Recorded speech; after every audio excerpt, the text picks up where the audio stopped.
My first ever podcast. Hello and welcome to Never Mind the Bar Charts with myself, Mark Pack.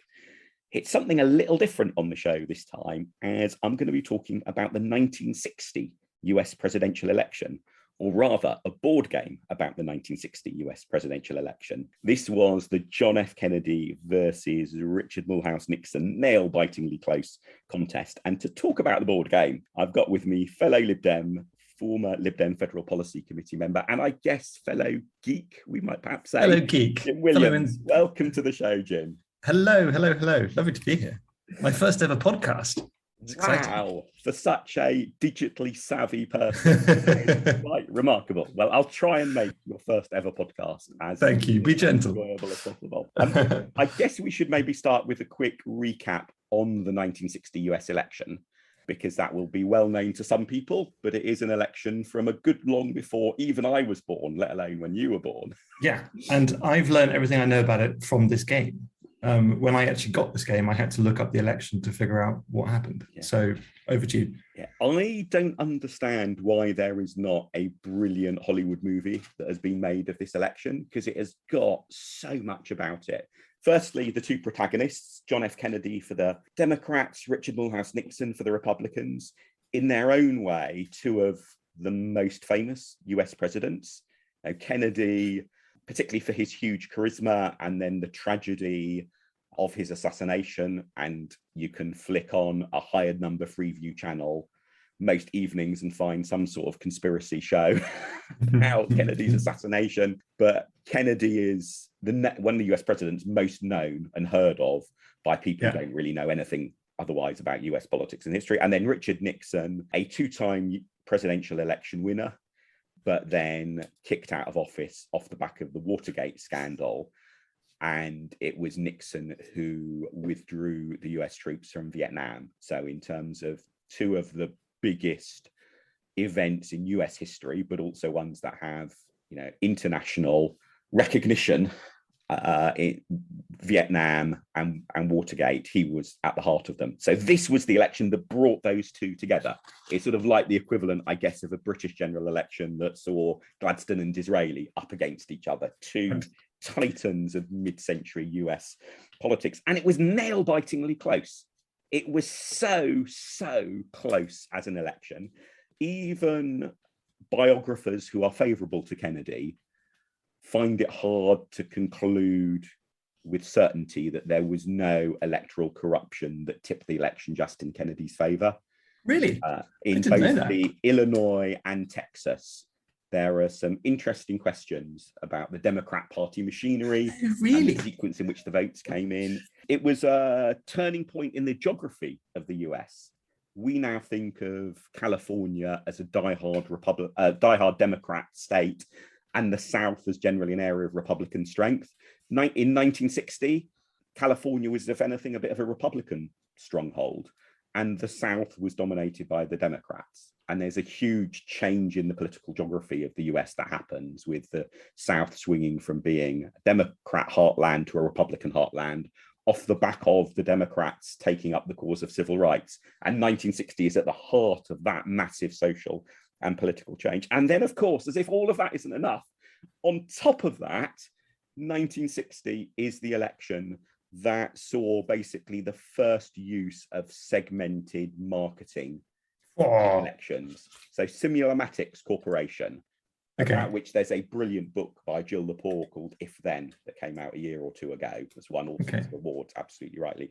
They secretly work behind the scenes on segmenting the electorate into 438 different segments. Oh, this story, yes. And there is a great novel by Eugene Burdick called The 438, which is essentially a fictionalized account.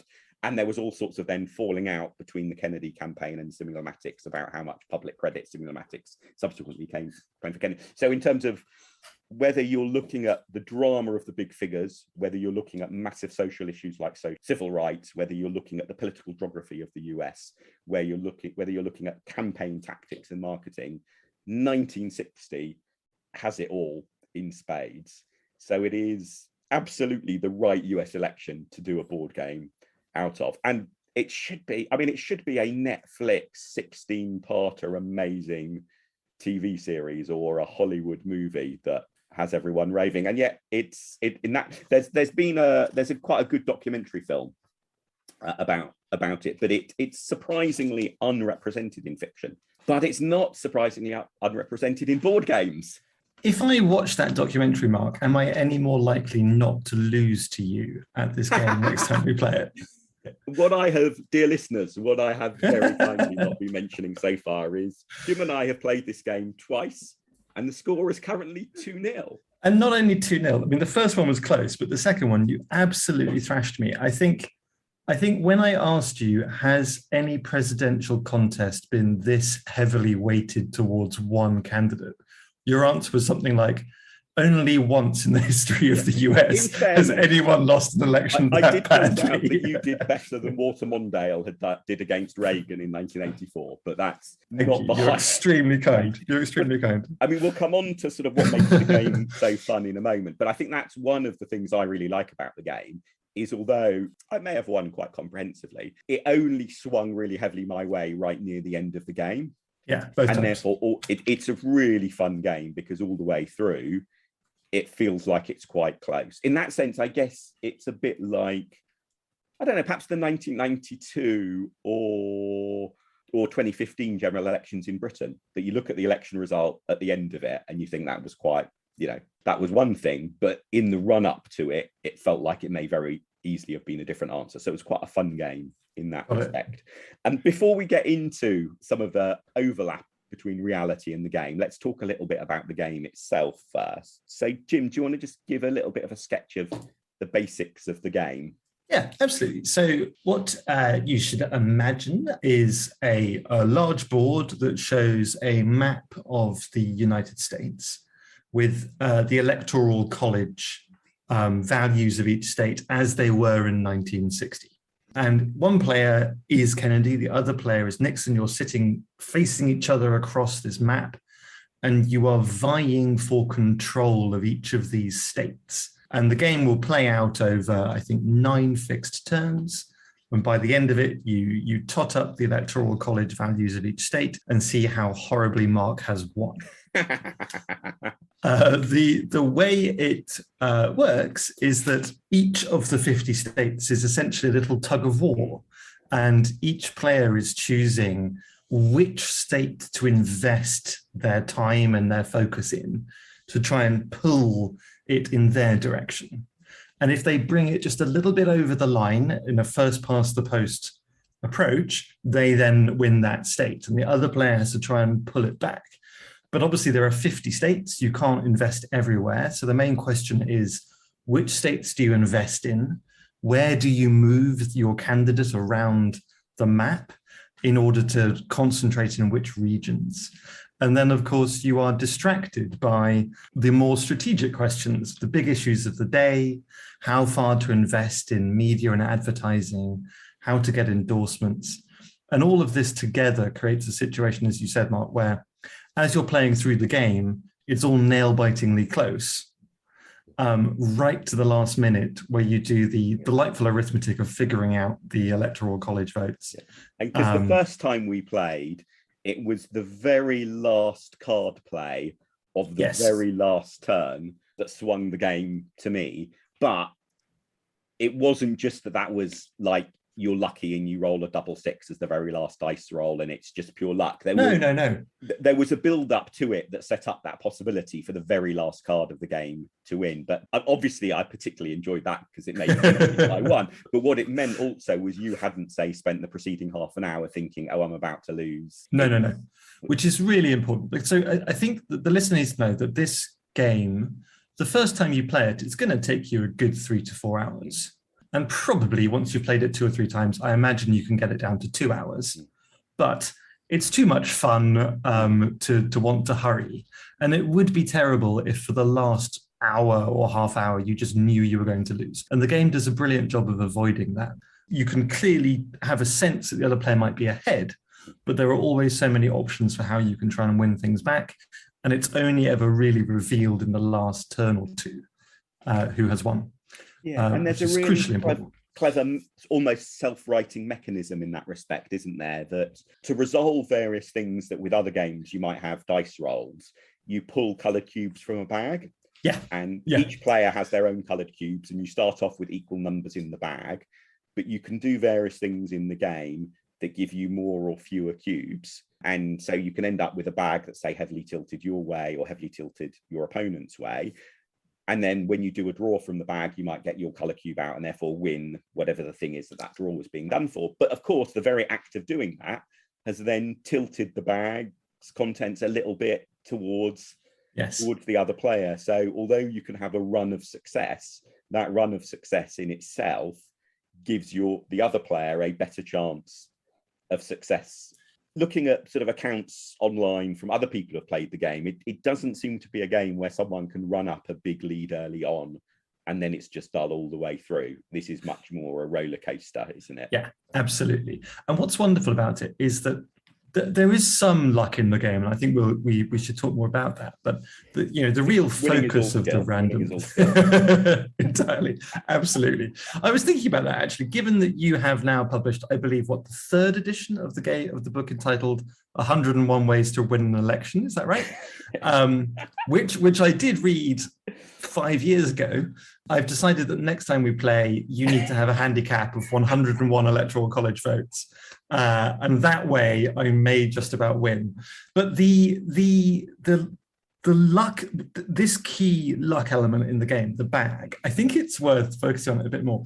One, because it's just this delicious, tactile moment. You reach into a black bag, you can't see what you're getting, you're pulling out one of about 20 cubes that are in there that are blue or red. And if you bring out your color, triumph, and you're able to do what it is you wanted to do. But if you bring out the opponent's color, disaster, you can't do what you've wanted to do. And it's this moment of kind of real tension.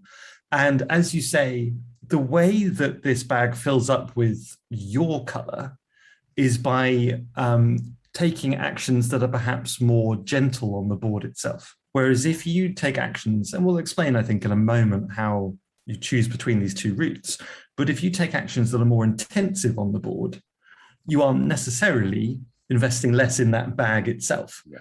And what that means is that it creates a so-called catch the leader mechanic, where if one player is doing really well on the board, they are going to suffer in that random bag draw every time you try and resolve an uncertain event. So that's a really, in my view, actually kind of beautiful mechanic that means that even though this game is 4 hours long, the whole way through, it is ensuring that there is an even balance between the two players, but without it ever feeling like you are being helped. It's instead just slightly tilting the odds in your favor. Yeah. It's very delicate. And it also feels quite natural, doesn't it? It doesn't feel like it's an artificial mechanism that because I've won several draws from the bag, therefore I automatically have to do less well in the future. It feels, and for me at least, I think it works well because, as you'll know from the couple of times we played, I insist on misnaming one of the of the features of the game. So and try and make me misname it too. Yeah, one of the things you can do essentially each turn is spend some of your activity points on something that's called rest. And though the more that you spend on rest, the more cubes you get to put into the bag. And I can sort of see why the game designers call it rest, but I've taken to call it fundraising, because that feels actually a very natural way of explaining what's going on, which is you can spend time talking to potential donors rather than out campaigning trying to reach voters. And if you do that, your support doesn't go up as much as if you were spending the time out directly reaching voters, but it gives you a resource, money, that then means you're more successful at other things later in the campaign. I think that's right. And so so one of my little pet peeves about the game is I would rename rest to fundraising. I think it just makes a lot more sense. Obviously, one of my other pet peeves about the game, I think I've only got 3. I should reassure listeners. My second is the design of the card. So each turn you get dealt cards and you have to play cards. And the cards have on them a score about how many rest fundraising points you get if you play that card. And even the rules say, remember not to forget to take your rest points. because it's the base. It's the first thing you should do when you play your card. But the number of rest points you should take is buried in the middle of the right-hand side of the card. And so even the rule book, when they were writing, they realized we've not designed these cards well enough. People are always failing to do this thing. We're going to have to remind them. And there's a very successful online reviewer of board games who I always think as Canadian check shirt guy. If any of you, if you know, if you've seen any of his reviews, you'll know why. He comes over as very Canadian and he has very loud check shirts. And he said, remember to take the rest points. Right? So the design of the cards is a lovely example of bad user interface. I think that's fair. I think that's right. Yeah. I guess in defense of the designer of the game, of those cards in the game, it feels like those cards fit a template that GMT games always use for their cards in these sorts of games. Yeah. And for this game, that unfortunately doesn't work very well. That's right. And we should explain that GMT Games is a publisher that focuses on, I would say, conflict, elections, war games, political conflicts, and they are not famous for having the most beautiful games, let's say. Their rule books are often dense with numbered and sub-numbered paragraphs, a little bit like a certain constitution that you and I might have read a few times. And they don't always invest so much in the quality of the art. This game is an exception. The game does look gorgeous. It is absolutely lovely to look at. It's a real pleasure, just the physical act of playing it, as you take that state and you bring it to your side, or you pick up the electoral college marker for that state. There's that tactile joy to it, and it is very pretty as well. But I do agree that the design of the cards themselves leaves much to be desired. But I know you have your third peeve, and I know what it's going to be. Before we get to it, though, I think we should tell people about these cards, because the cards are really, really important for the game, as to how it all works, and that they're also part of that delight of making it such a balanced game throughout. Do you mind if I do that? Can I jump in on cards? So this is one of a subgenre of board games known as card-driven games, and it's called card-driven because there is a deck of cards, each of which represents an occasion in the campaign, or a particular personality, or some trend that might be going on in society. So you might draw a card that would be Henry Cabot Lodge, for example. Cabot, no idea. Cabot, I think. Cabot, Henry Cabot Lodge. He was Nixon's vice presidential candidate. Yes, he was one of the sort of prominent politicians of the time. And so there are various cards on there that are based around some of the big key political figures. Yes, you might draw a card that's Lyndon Johnson, or you might draw a card that would be about a famous incident in the campaign that Mark would be able to tell you the context about, something about Nixon not shaving well. Is that right? Yes, in the first televised debate. So one of the other things I forgot to mention that was amazing about the 1960 US election is first televised debate, first presidential televised debate. Sweden, if I remember rightly, had got there first with the first televised party leader or presidential candidate debate in the national election, but US in the 1960 was the moment that really put that idea of televised debates again on the global stage. And Nixon didn't look so good on the TV, in part because of not having shaved closely enough, really. Okay, yeah. So if you're the kind of person who knows a lot about this campaign or about American politics, you will delight in drawing these cards and seeing that something that you know about is represented on one of these cards. And it might be that moment. I think there's one called Credibility Gap. And the photo you can see in the Credibility Gap card is the famous shot of Nixon, I assume in later life, I don't know, poking Khrushchev in the chest. Was that during the 1960 election, or did that happen later? I'm not sure, actually. I guess, I don't know. I have to ponder that. Carry on talking, and I will think. Yeah, dig that out of your hard drives. So you have these cards in your hand, enough cards to be able to on your turn do precisely 5 things. And so over the course of the game, each player is going to have 5 decisions, plus a little bit per turn, fixed number of cards over the course of the game. And the joy here and the horror, the deep, deep pain and delight is that the cards are roughly 1/3 tilted to Kennedy, 1/3 tilted to Nixon, and 1/3 advantageous to both players. So when you draw your hand, there's a serious chance that you might have a hand of cards, all of which benefits the opponent. And you're spending your turn trying to figure out how on earth to mitigate this disaster. Or you might draw a balanced hand, or perhaps a hand of cards that's really favorable to you. And on each of these cards, the card gives you an option, every card. Either you can play it for the event or the personality that is named on the card. So if you play the Lyndon B. Johnson card, you're going to get some, the Kennedy player will get some advantage associated with Lyndon B. Johnson. But each card also has this number of campaign points on it. So you can choose, do I spend this for the event that is characterful and specific and historical and will advantage me or the opponent? Or do I play it for the campaign points, which is what lets me pull a state in my favor or perhaps invest in media and advertising? And because this deck of cards is evenly split across the 2 players, and you're picking up a mixture of cards in favor of you and in favor of the opponent, every single turn is excruciatingly difficult in figuring out which card to play in what order, which of the many little tricks that you can use to try and stop this disastrous event happening or play this to your advantage. And then I think there is the problem that you mentioned with the design of the cards is absolutely right.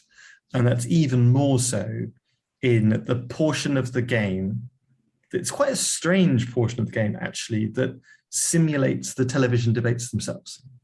I don't know many games that do this. You know, for all but one turn, you're playing one game.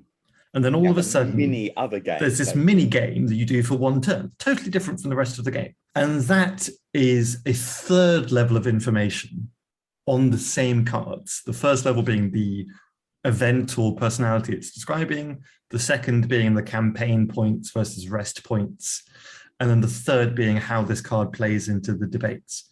Oh no, and actually there's a 4th level, isn't there? There's how each card can also impact on the final election. So you've got these 4 different levels of information on these cards. And I think you're right, Mark, that they don't do a very good job of setting out the information on that card in a way that makes it easy for the eye to read. The thing I think the cards do very well is, I've never played Magic the Happening, but, which is a very... It's Magic the Gathering. Huge, sorry, yes. Absolutely shows my level of ignorance about it. Magic the Gathering, yeah. One of the things I do know about it is the huge number of cards there are, and therefore how even very experienced players regularly come up against new combos of cards that you can play. Yes. And so in that sense, you know, there are some games where you can put together a clever combination of tactics, and the more you play the game and the better you learn those tricks, it almost becomes a game that you can master. That's right. I think 1960, this game, is a bit more like, well, maybe chess or Magic, the whatever, in that, unless you're phenomenally experienced, and perhaps even if you still are phenomenally experienced, just the number of combos and so on are way beyond your ability to learn and, you know, memorize over time. And so there's also a degree of freshness about, oh, I've got these 2 cards in my hand in this turn. If I was to play them this particular order, there's something really clever I could do about it. So it allows you to perennially feel like you're being quite smart without it ever feeling like, oh, you're just up against somebody who's played this game umpteen times and therefore they know all the tricks and therefore you're sunk. Yes, that is absolutely right. I will say that So this game, one of the two designers of this game, a chap called Jason Matthews, also designed a game that for a while was the top-rated board game in the world, according to that atlas of all things board gamery, boardgamegeek.com. The other game he designed very famously is called Twilight Struggle, which is quite similar to 1960. Similar mechanics, it's also got a map, but rather than being a simulation of a single election, it's a simulation of the entirety of the Cold War from 1945 to 1991, which takes about 6 hours to play. And that game got so well rated on Board Game Geek, partially because the people who rate games on Board Game Geek would tend to be more like perhaps you and I, more interested in the sort of really juicy strategic details and decisions of a game, rather than perhaps people who are more interested in really light, fun, enjoyable social games like, I don't know, card games or whatever. So people like you and me, I think, are often the voters on Board Game Geek. And Twilight Struggle got to the top point precisely because there were a small number of cards in that game, which, if you memorize them, essentially created a game within a game of both players knowing whether each of those key 10 or 20 cards had been played. And when they come up in the game, the randomness of when they arrive would create for those masters of that game the differences from game to game. And so, for example, in the Cold War game, it would essentially determine whether early in the Cold War, whether the West managed to hold West Berlin or not, which would, of course, shape the whole of the rest of the Cold War. And that, for me, is actually quite a strong criticism of that game, although I love it, Twilight Struggle, and I would apply the same criticism to this game in 1960, which is there are a small number of really very important cards that if one player has played the game 3 or 4 times, they might remember, and another player who's not played it at all wouldn't be aware of. For instance, Mark, the cards that will take away from the opponent their ability to bring their candidate into the field and really get a big turn, or the card that will allow you to do a whistle-stop tour of the United States. Yeah, although I think those cards are so context-dependent that I think both of the times we've played, the most important cards have been different. But yes. I'm not sure that 1960 does quite. I think 1960 is at least probably better than Twilight Struggle in that sense. I agree. It is. It absolutely is. I would recommend that. I would say one downside of this kind of game is that it does tend to benefit 2 people playing it together quite a lot, or playing it with people of a similar level of understanding, which clearly means that I'm fated to just losing to you for the next 5 times we play it. But lots of games are like that too, in the same way that, as a chess grandmaster, you're not going to want to play against someone who's, much lower in level than you, and vice versa. But that's something just to be aware of. I think that's true. Although I think that given the flexibility in the game, if the only thing you know are the cards in your hand, I don't think you're at that much of a disadvantage. That's right. Yeah. If you don't know what cards you might get in the next turn, and you don't really know what cards your opponent might have, it's not that much of a disadvantage. Whilst I think in something like chess, certainly, there is a huge value in knowing what the typical patterns are, etc., and so on. But you asked a question earlier, which we should maybe come back to, which is how useful is it to know about what really happened when playing the game? How much of an advantage is it?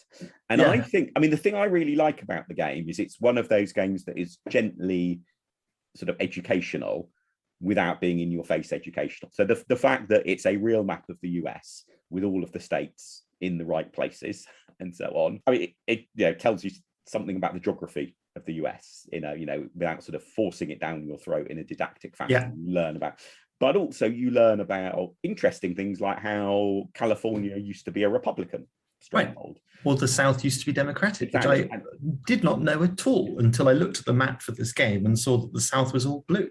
Exactly. And the way that there's a little Republican pocket of strength up in the Northeast in terms of New Hampshire and Vermont and so on, which again is very different from current US politics. So I like that the way it sort of teaches you information, but also the way it gives you a feel for what a campaign is like, particularly when you rename rest to fundraising.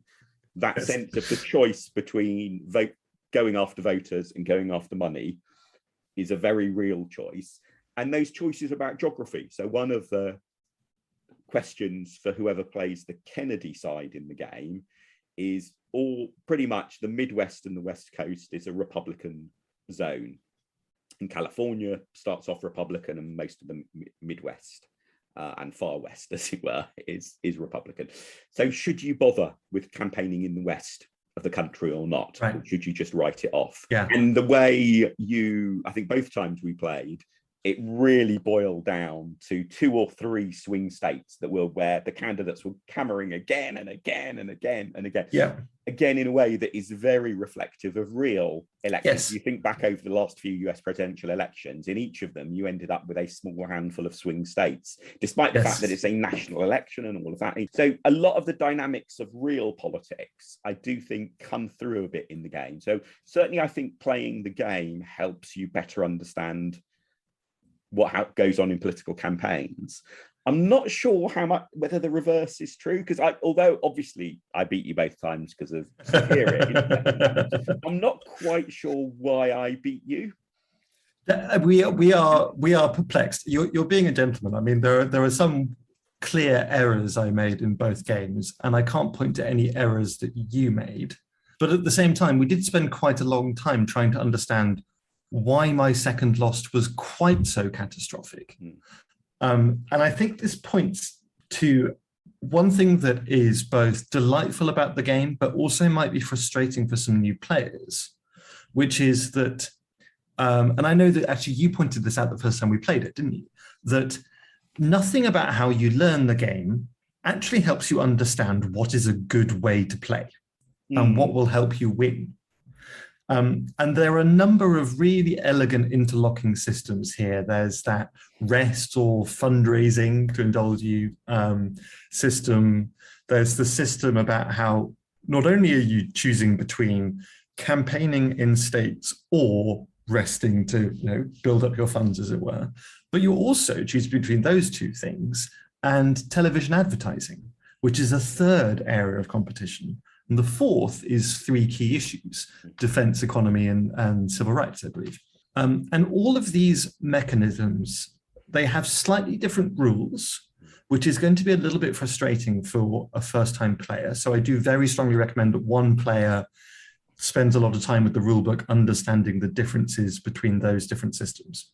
But once those differences in terms of how you make them work are understood, then there are the differences of how they interact with each other. And I think you and I, after 2 plays, are still trying to work through how important is the media in the Midwest? How important is it to try and get an endorsement in this area? How important are the issues? That is both wonderful in that it's this many-layered, opaque puzzle, but also probably quite intimidating for a first-time player. Possibly, although, so you were the one who had done the detailed reading of the rules before we first played it. And obviously, due to your excellent exposition of them, I didn't find it particularly confusing or baffling. And I think in particular, because what we were saying earlier about how you don't have one player builds up a lead, etc., it means if you play the first turn and do a few stupid things because you didn't quite understand, it doesn't really matter. Right. It's not like you can really hobble yourself. And there are plenty of games where a lot of what people enjoy is really optimizing the first few turns and so on. And again, chess would be the most broadly obvious example of this, but this particularly applies with a lot of board games as well, doesn't it? But you don't have that in 96. So I think when it comes to playing it, there is actually also quite a gentle learning curve. That's right. Or at least actually a gentle learning curve in the sense suggests it takes longer to learn. That turn of phrase is always used wrongly. What I mean is it's quite forgiving of early mistakes that you might make, because that's right. You stuff up a few things. Actually, ironically, the net effect may well be that you've got more cubes in the bag, so luck will come your way in the next turn and so on. one thing that the game doesn't do very well in terms of its design, and I suspect this is where your third peeve may bring its head back up again, is that some games are really very, very good at ensuring that there is a clear visual representation on the board and on the components of any important exceptions in the rules or differences in the rules. So, for example, I believe when you are investing in TV advertising, as opposed to when you're investing in a particular state campaign, instead of just being able to put your support directly into that campaign, when doing it with the media and TV advertising, it's mediated by that bag we've talked about. You have to remember that when you're investing in the media, you actually have to draw a cube out of the bag and see if it's your color or not. And there's nothing really on the board around those media spaces that reminds you to do that. And so there are a few elements of the graphical design of the board itself that don't give the players all the kind of guide rails that they could be given by a more detailed and thoughtful, I think, design of the board. And as a result, I think at the sort of end of one turn and the start of the next, there's often a little bit of a pause for, right, okay, have we done everything that we need to do? Have we got all the end of turn housekeeping right? Have we followed all the right procedures? And so the pet peeve is, of course, that on you've got two tracks, one for the turn, which you're on, and the other is for which phase you are within the turn. And that phase track doesn't have a sort of phase 0 start of turn bit. You jump from end of phase, the last phase of the previous turn, to the first phase of the next turn on that track. When actually in practice, at least when we've been playing it, you do have a pause for breath and a bit of housekeeping. And that white cube that you therefore put on the track is always in the wrong place. I think we should start a petition to GMT Games. Let's see if we can get all the listeners like to never mind the bar charts. 0. You need a 0 on the track. It's just, it will revolutionize the world. Well, next time we play, I'll just draw a little 0 on, maybe get some Tipp-Ex and just Tipp-Ex a 0 on for you. I guess one question, if anyone's listening to this and wondering whether that maybe this is a board game, would they enjoy it or not, is we should talk about the different sorts of enjoyment you can get from a board game. So I think one of the things great. I've enjoyed about this is what it teaches you about the real world. And there's a really powerful example, I think I can remember from a while ago, actually, of a board game about the 1940 German invasion of France. And the thing that stays on in the public memory about that, even if nothing else, is that the French build the Maginot Line, this reinforced line along their border between France and Germany, and then the Germans just went round it through Belgium. And so the Maginot Line is often taken as an example of a sort of hugely expensive, high-profile project that was undone really easily, because they build these amazing, hugely expensive and powerful, imposing fortifications, and the Germans just go around them instead. Right. But what is fascinating is when you lay out the pieces in that game, and I thought, well, I'll just imagine I just tried, let's forget the rules, let's just give myself a completely free setup. What would I want to put where and so on? Is I realized how closely with that free setup, I ended up copying what the British and French high commands actually did in 1940. Right. Even though the basic account you get through the history books is, oh my goodness, weren't they stupid? But the Germans just went round, and the British and French stupidly advanced far too far into Belgium and so on. And when you actually then think, well, let's just forget all the rules, let's just look at the geography of the map. We've got the Maginot Line, and what's the shortest distance from the end of the Maginot Line to the coast? You think, oh, hang on a minute. I'm actually now thinking of exactly the same line of deployment as the French and British plans. Right. And I thought that just gave a really interesting, different insight in, and I'm sure there are some history books on 1940 and so on which would draw that out, but certainly the ones I've read tend to be very down on what the French and British plans are. And for all that, clearly that was a group of generals who were not very successful. Nonetheless, they were not complete idiots. And I thought it was only actually that game that therefore gave me a sense of what they might have been thinking. And similarly, I think with 1960, as you've touched on, That's right. like That's right. Democrat old dominance in the south of the US, the game brings home really, really clearly. So for me, I think it's that, what do I learn about the real world, that is the fun cause of enjoyment. And I think 1960 does that well. It really does. Yeah, I found the same. As you know, my discovery that the South used to be Democrat, which I had no idea about. And in fact, I mentioned to my girlfriend that I was getting ready to play this game with you, and sent photos of. And my girlfriend despises board games. She thinks of them as making unnecessary decisions. But I did send her this photo going, look, the South was Democratic in 1960. To which her response was, no, actually, I think her mother was in the room at the same time. Her mother actually was a teenager at the time of this election. And she is obviously very Democratic now, very sort of, anti some of the more unpleasant positions of the Republican Party. But in 1960, she actually picketed Kennedy. And she said that she did so because she didn't want those racist Democrats to get in. So yes, there's the learning that comes from the game that way, but also the way that it just, by surprising you about the past, leads you on to learn more. And I don't think we mentioned that the events on the cards are all real things. Yes. And in fact, although not all of the events get played in the game, because you don't always play a card that way, I think every event is something that actually happened. I guess there's a small handful of generic events which you could maybe argue whether or not they did happen, but they're really closely rooted in history. So it's quite fun in that sense, even if you're thinking, I don't want to play this card, or this card is a disaster for me. Just the reading of the event is again it's great fun. Very gentle, low key sort of education in American political history. And on the same note, when I started, just learning that my girlfriend's mother had been politically active in this election, she told me that she'd actually met the vice presidential candidate Henry Cabot Lodge, but had misunderstood his name and thought he was called Henry Cabbage Lodge. And so, for all time in my girlfriend's family, that politician is known as Henry Cabbage Lodge, which is lovely.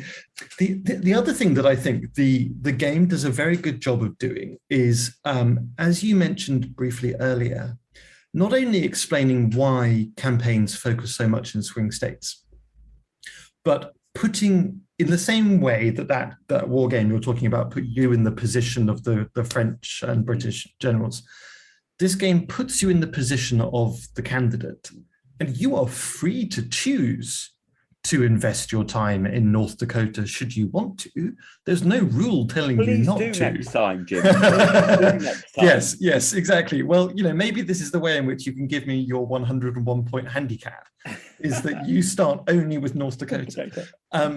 It's not that the rules say, okay, the candidates must focus on New York and Pennsylvania. It's that the structure of the game presents you with an abstracted version of the same decisions that the candidates in their campaign managers would have focused. And I love the pairing of Pennsylvania and New York, because if you follow US politics a little bit, Pennsylvania being a swing state then, and that it still is now, seems quite unacceptable. But New York, you sort of think, what? New York? But New York was the home of the Rockefeller Republicans. It was, like with California, it is part of the US that had a very strong Republican tradition that is now completely gone. And so, yeah, the pairing of the familiar and the unfamiliar in the way that very often the game really boils down to those two states is fun. And this is actually a good example of where there are a few cards that I think tread into that territory of being so powerful that if you don't know about them, it can be a bit stinging. Oh, there are a whole there's more specific, isn't there? There's three, I believe, specific Rockefeller specific cards about swinging New York towards the Republicans.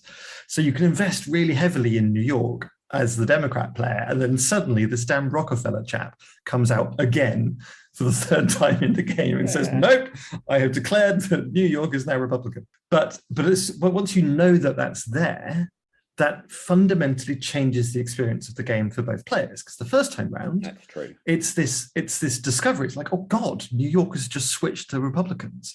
Yes, in fact, I remember when one of the reasons, dear listeners, why Jim feels so strongly about this is he's been on the receiving end of some of these cards. And you're right, the first time I got one of those cards, I thought, oh, wow, this is like, I've just pulled the Joker card or something. This feels super useful. But I guess, in fairness to the game, there are other sets of cards that apply to other things. So I think the two times we've played, the South has stayed fairly heavily Democrat, but there are a whole load of cards that are sort of the equivalent of on both sides of the civil rights issue that can either give the Republicans or the Democrats a huge boost in power.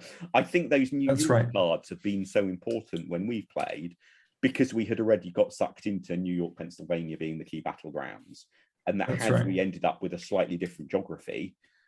Had one of us gone for a Southern strategy, then it's a different set of cards that would have ended up being key. Yeah, exactly. And I think the listeners should know that you trounced me both as Nixon and as Kennedy. So it's not like I was on. I had these cards on my side one time. But speaking about being typical bloody on the fence liberals, I think one thing that this game does really can be used to teach people or can bring about just through discovery is just how abysmally unfair the first past the post system is. Yes. Because all of those, the whole of the West doesn't matter. The only state in the entirety of the West that matters for this game is California. And if you were to be of a cunning strategy to try next time, then if that's what you think. But no, you're right, isn't it? At no point in either of our games did any of our candidates visit. No, I think it only happened once. Did any of our candidates visit a state in the West that wasn't California? And it also, I think, good luck Hawaii and Alaska. Yeah, Hawaii and Alaska. Never get any attention. No way.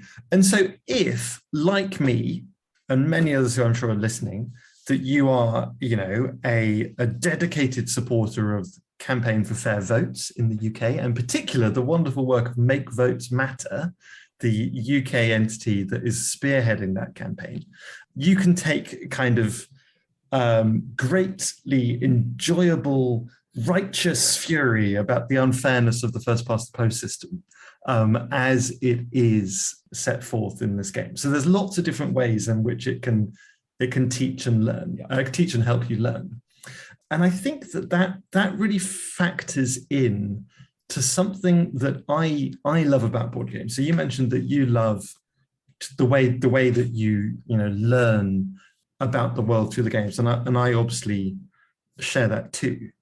Even that Dutch maritime engineering game where I really enjoyed it by directing the floodwaters rather than simply trying to block the water everywhere. I very much enjoyed the Dutch maritime engineering game. What was it called, Mark? It's one of the pandemic. Rising Tide, I believe. Yes. For anyone out there who's not familiar, Pandemic is probably the most successful franchise of cooperative board games. And they now do a series of spin-offs around other cooperative endeavors, one of which is maritime engineering in the Netherlands. Which I could recommend. I'm not sure technically, is it maritime engineering? Or is I suppose it's anti-flood engineering. Civil and slightly soppy engineering.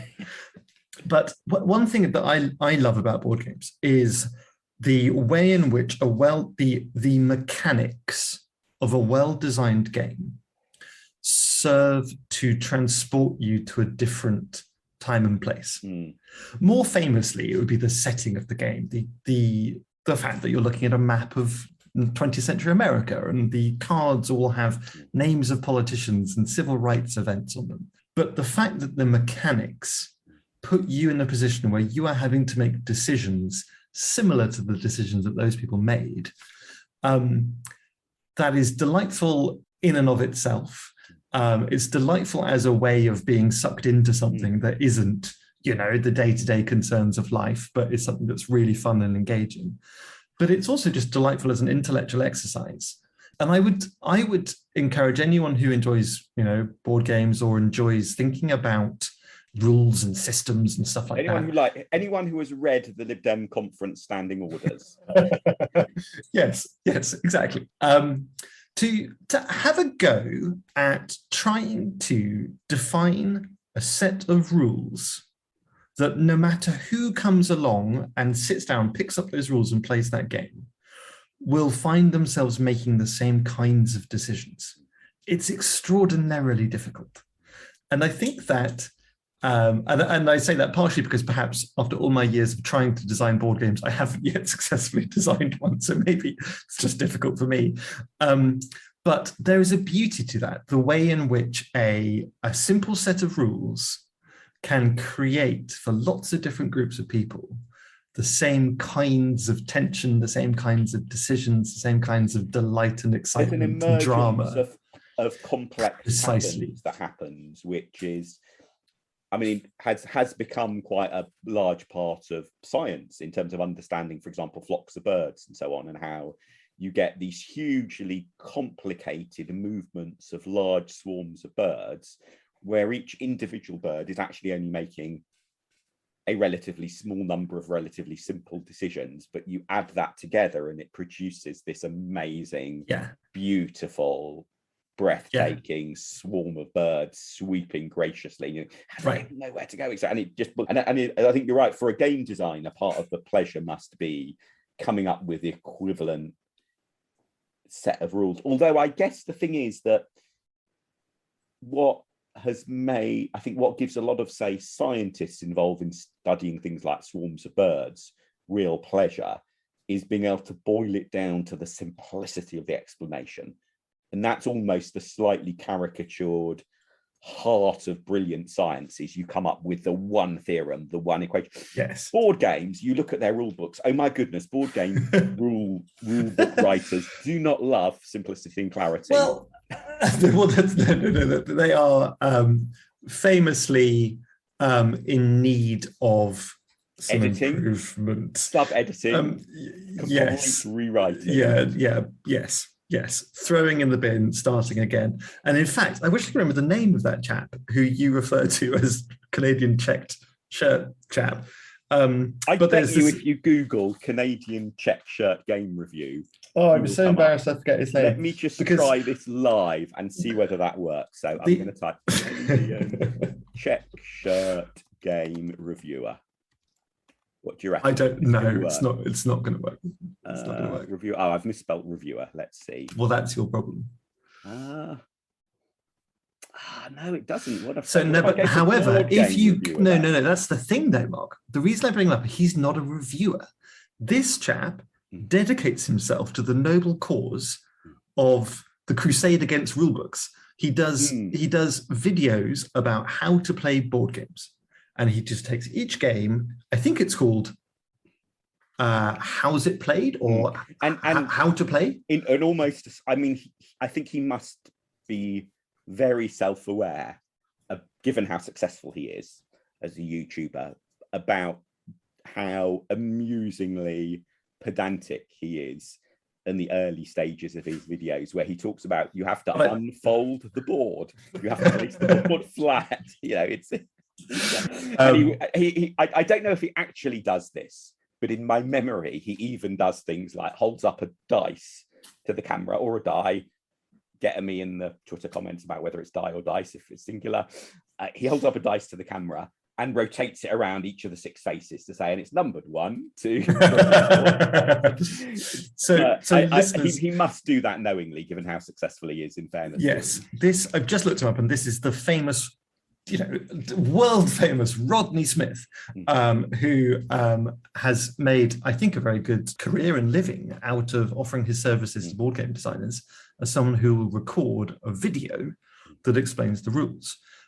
And yes, I think, Mark, you're right that board games are, traditionally, I think they're seen from the outside as games that you have to spend ages learning how to play. And then, you're only after about an hour do you start, and then it goes on for an interminable 4 hours. The best games, insert utterly indefensible generalized sweeping statement here.